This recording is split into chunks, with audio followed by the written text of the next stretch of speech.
Try our easy recipe for proper British fish and chips using our delicious beer battered cod fillets.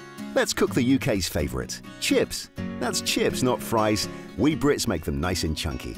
Peel quality white potatoes and cut into roughly half-inch slices. Then place them in cold water to soak. After 10 minutes, remove the chips and drain well. Now mix the chips with some canola oil and season.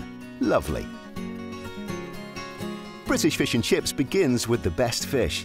At Young's, we've been preparing fantastic seafood for over 200 years. Place a succulent fish fillet coated in our famous crisp bubbly batter on a wire rack.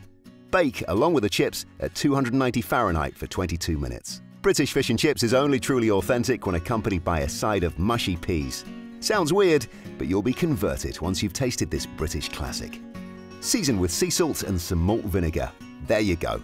Proper fish and chips, British style.